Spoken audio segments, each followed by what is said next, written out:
other thing to consider, sorry to interrupt you, but the other thing to consider is typically Christian artists, they tend to develop through the church route. Yes. Mm-hmm. They don't develop through a musical creative route. Right. And by that, I mean, they don't necessarily go to the Brit school, just use as an example, or they haven't been to a music academy. So they're not learning their creative art firsthand. They're learning it secondhand.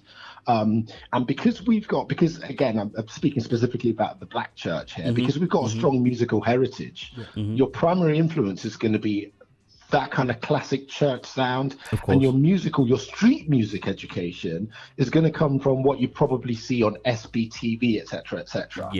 So you don't have the training. You don't have the training of the street. So you're learning everything by proxy. Right. So that very basically very it means you can't really push the creative envelope hard, because your training environment is such that typically the people who you're going to be working with they're not going to be overly critical. So that doesn't do anything to enhance your creative process. Pretty much anything you do for God is going to be good, if I'm going to be blunt about it. And that's just the way it goes. And what then happens is, again, I'll go back to this thing I said about it being a numbers game. If 95% of the artists, the pool of artists we have, are coming through that kind of channel, that's always going to be reflected in our industry. And that, to a large extent, is if you want to call it a problem, that's the source of the problem. So in some respects, it's not our fault, because the vast majority of our artists are going to be coming through church. And then on the other hand, it's a difficult thing, because culturally in churches, we don't encourage our artists to be, as creative as they potentially could be. Right. We don't encourage them to be as edgy as they could be, because if you're talking grime and you're talking hip hop, you're talking that kind of street sound, that's going to make people very uncomfortable in church. Of course. So if you get a basic hip hop beat and you play that on a Sunday afternoon, everybody's going to be happy. Okay. So it basically means people can't push the envelope. The system doesn't allow them to. The system doesn't encourage them. Totally agree. No. That's a good point, and I know you're unconscious of your time, bro. Yeah, but it is throw it out. So name me. I got one in my head anyway. So yeah, name me a couple creative artists. We're not gonna say non-creatives, because they start bawling and crying if we said it out here. Yeah? I'm creative. You know what I mean? It took 5 years to work out the same bars he did in the last 5 albums he did. But anyway, let's not go about that anyway. Yeah, but let's not put it out to the non-development of content in a Christendom. But anyway, still, yeah. What artists would you say are that you can see they are pushing the boundaries? I know I got one in my head. Yeah. One. This is a difficult thing. Let me give you a really good example. Do you know Theon?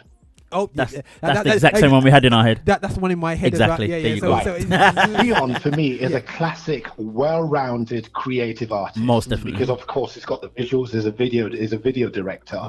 He's got the songwriting.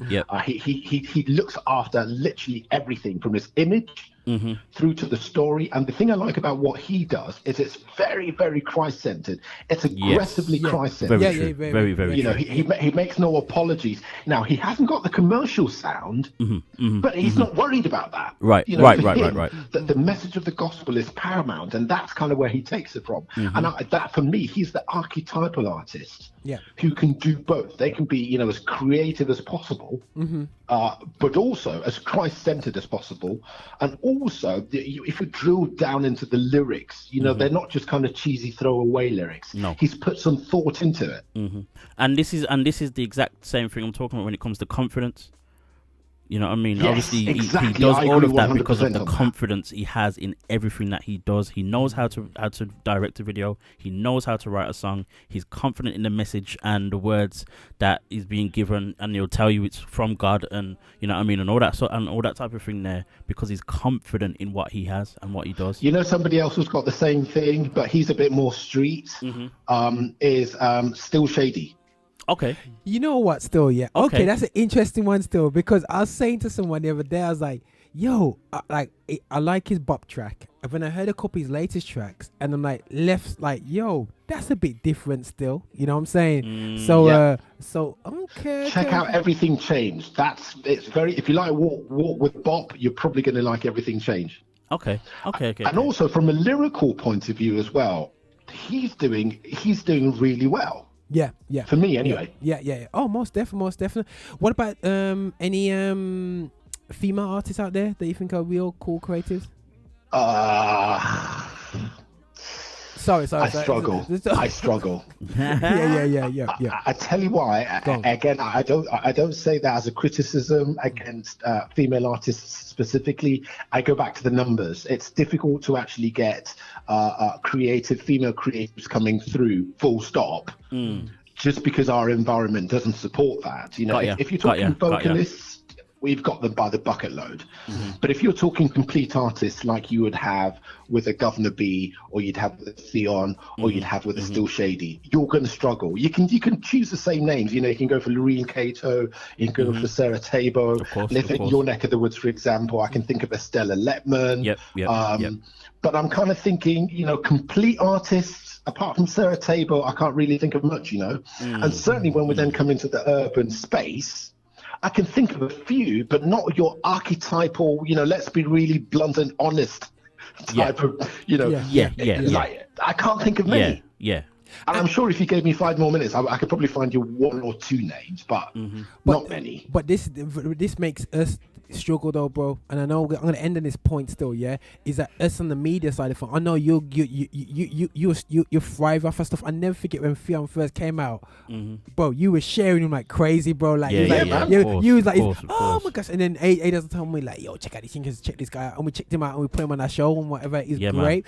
But again, like as a media platform, I struggle with the lack of creativity. Right. You know what I mean? Especially let's split it into. I'm sorry to interrupt you here, but let's talk about this in 2 different ways. Now, one of the things that's got me really excited about UK gospel right now, as you know, Roger, and as you know, Adrian, I operate off of UK gospel. So ukgospel.com, UK Gospel Facebook, UK Gospel Twitter. I have never seen as much releases coming out in the past 3 months. Okay. Than I have in the past 3 to 4 years. It's been incredibly busy. Nice. Certainly in the past, since late May, every Friday I've been doing a new music update, and I'm getting new music from new artists. Nice. So on the one hand, the good news is our production cycle has ramped up. Yeah. That's the good news. The more what we would like to see more of in the context of our conversation here is more creative artists coming through. So if I've tweeted about, say that's what, New Music Friday every Friday since May, if I put out, let me just say 20 new releases, probably only 5 or 6 of those are really genuinely creative, like we are talking about this afternoon. Right. The rest of them are very, very good, don't get me wrong, but it's stuff we've heard before. Right. Yeah, true. You know. Yeah. So there are 2 parts to this. On the one hand, it's very good news. On the other, we could do with more creative stuff. And you know what? Maybe push creatives, bro. Yeah, is if again, you know, having platforms to allow creators to be creative, because unfortunately, there's not many outside church events as there used to be. So people have to almost fit the church model. Yeah, I remember when I brought over Lisa McKendon. Exactly. You know what I'm saying? And from my point of view, I'm sorry to interrupt you. It's a very good thing. It's a very good way for me to end on, because the simple, brutal truth of the matter is this thing is we're being blunt and we're being honest. Church doesn't like creative. Right. Very true. It's true. It's very, true. very true. It's very, very difficult to be creative and to be widely accepted. And I don't mean people will reject you. I mean, when you're being creative and you're doing something different, like Theon would do, for example, it's not going to be the catchy sound, you know, half the time. It's going to be stuff that makes you think. It's going to be stuff that's unconventional, which basically means you have to stop and digest that and wrestle with it to understand it. So because it's unconventional, it's difficult for people to engage with it. So you're not going to get that wide appeal in the first instance. Okay.